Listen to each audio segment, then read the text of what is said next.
மரியே வாழ்க, மரியே வாழ்க, மரியே வாழ்க. கிறிஸ்துவில் பிரியமான அன்பன்னையின் பிள்ளைகளே, வணக்க மாதத்தின் 30ஆம் நாள் என்று அன்னை மரியாளுடைய மன்றாட்டு மாலையில் நாம் சொல்லக்கூடிய இன்னொரு மன்றாட்டு தாவீது அரசரின் உப்பரிகையே என்று சொல்லக்கூடிய அற்புதமான மன்றாட்டு தான். உப்பரிகையே என்று சொல்லுகின்ற பொழுது நம்ம தூய தமிழில் எவ்வாறு சொல்லுவார்கள்?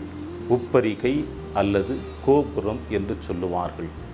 கோபுரம் என்று சொன்னாலே நம் அனைவருடைய உள்ளத்தின் ஆழத்தில் எழக்கூடிய சிந்தனை நம்முடைய கடந்த கால வாழ்க்கையில் பல நூற்றாண்டுகளுக்கு முன்னதாக நம் இந்திய தேசம் மட்டுமல்ல, உலகெங்கிலும் இருந்த அரசர்கள் தங்களுடைய அரசவைக்கு பாதுகாப்பாக கட்டி வைக்கப்பட்ட கோபுரங்கள் தான் நம்முடைய உள்ளத்தின் ஆழத்தில் எழுகிறது.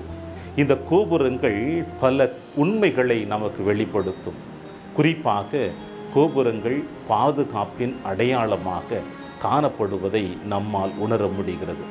அந்த வரிசையில் பார்க்கின்ற பொழுது எசையா புத்தகம் 5ஆம் அதிகாரம் 2வது இறைவசனத்தில் இவ்வாறு நாம் வாசிக்க கேட்கிறோம். நல்ல இன திராட்சை செடிகளை அதில் நட்டு வைத்தார், அவற்றை காக்கும் பொருட்டு கோபுரம் ஒன்றை கட்டி வைத்தார் என்று எசையா புத்தகத்தில் நாம் வாசிக்க கேட்கிறோம். இன்னும் அதிகமாக பார்க்கின்ற பொழுது எசையா புத்தகம் 21ஆம் அதிகாரம் 8வது இறைவசனத்தில் நாம் வாசிக்க கேட்பது இதுதான். என் தலைவரே, பகல் முழுவதும் நான் காவல் மாடத்தில் மேல் நின்று கொண்டிருக்கிறேன், இரவெல்லாம் என் பணியில் நிறுத்தப்பட்டுள்ளேன் என்று இந்த இறைவசனம் இவ்வாறு சொல்லுகிறது.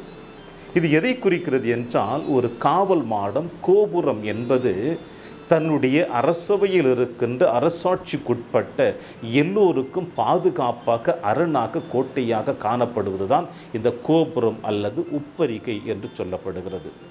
தாவீது அரசின் உப்பரிகையே என்று நாம் சொல்லுகின்ற பொழுது ஏன் அன்னை மரியாளை தாவீது அரசருடைய உப்பரிகையோடு கோபுரத்தோடு ஒப்பிட்டு பார்க்கும்? ஏனென்றால் அன்னை மரியாள் நம் ஆண்டவர் இயேசு கிறிஸ்து தாவீது குலத்தில் இருந்து பிறந்தவராக வேதம் நமக்கு சொல்லுகிறது.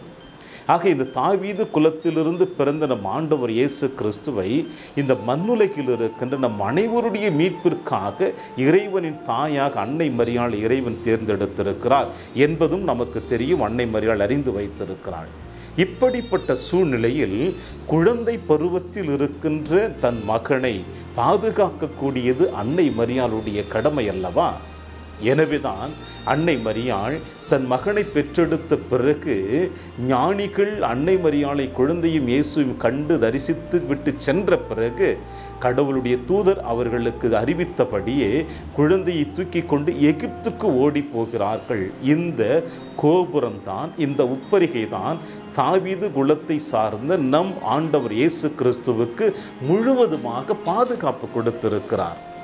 இந்த அளவிற்கு நம் அன்னை மரியாள் ஆண்டவர் இயேசு கிறிஸ்துவை பாதுகாத்து குழந்தை பருவத்தில் அழைத்து சென்றது இயேசுவை பாதுகாக்க. இரண்டாவது பாதுகாப்பு என்று நாம் சொல்லப்படுகிற பொழுது அன்பில் பிரியமான சகோதர சகோதரிகளே, நம் அன்னை மரியாள் நம் அனைவருடைய மீட்பிற்காக, நாம் அனைவரும் மீட்பு பெற வேண்டும் என்பதற்காக தன் மகனோடு இணைந்து பாடுபட்டவள்தான். நம் பாதுகாப்புக்காக, நாம் வாழ வேண்டும் என்பதற்காக, நாம் எப்பொழுதுமே இறைவனுடைய பிள்ளையாக இருக்க வேண்டும் என்பதற்காகத்தான் அன்னை மரியாள் தன்னுடைய மகனோடு இணைந்து நம் அனைவருக்கும் அற்புதமான பாதுகாப்பை கொடுத்திருக்கிறார். இந்த பாதுகாப்பினால்தான் இன்று நாம் அழகாக சொல்லுகிறோம், தாவீது அரசரின் உப்பரிகையே, தாவீது அரசின் கோபுரமே எங்களுக்காக வேண்டிக் கொள்ளும் என்று. எனவே பிரியமான அன்பின் தேவ பிள்ளைகளே, இன்றைய நாளிலே இந்த வணக்க மாதத்தின் 30ஆம் நாள் தாவீது அரசரின் உப்பரிகை என்று நாம் சொல்லுகின்ற பொழுது இந்த தாயினுடைய பாதுகாப்பில், இந்த தாயினுடைய அரவணைப்பில் நாம் அனைவரும் பயணிக்க வேண்டும் என்றால், இந்த அன்னை மரியாளுடைய பரிந்துரை வழியாக நாம் வாழ வேண்டும் என்றால், இந்த அன்னை மரியாள் இந்த மண்ணுலகில் எந்த அளவிற்கு தன் மகனோடு இணைந்து பாடுபட்டாலோ அதே போல நாமும் நம்முடைய மண்ணக வாழ்க்கையிலே பயணிக்க வேண்டும் என்றுதான் இந்த தாயினுடைய விருப்பமாக இருக்கிறது. எனவே இந்த வணக்க மாதத்தின் 30ஆம் நாள் இன்று நாம் பயணித்துக் கொண்டிருக்கின்ற பொழுது தாவீது அரசரின் உப்பரிகையாகி இந்த தாயிடம் நம்முடைய விண்ணப்பங்களை எடுத்து வைப்போம். நிச்சயமாக நம் அன்னை மரியாள் நமக்காக என்று பரிந்து பேசி நம் தேவைகள் அனைத்தையும் நிறைவு செய்வாள் என்ற நம்பிக்கையோடு தொடருவோம் இந்த வணக்க மாத நாளிலே. இறையாசிர் என்று உங்களோடு. மரியே வாழ்க, மரியே வாழ்க, மரியே வாழ்க. வாழ்க வாழ்க.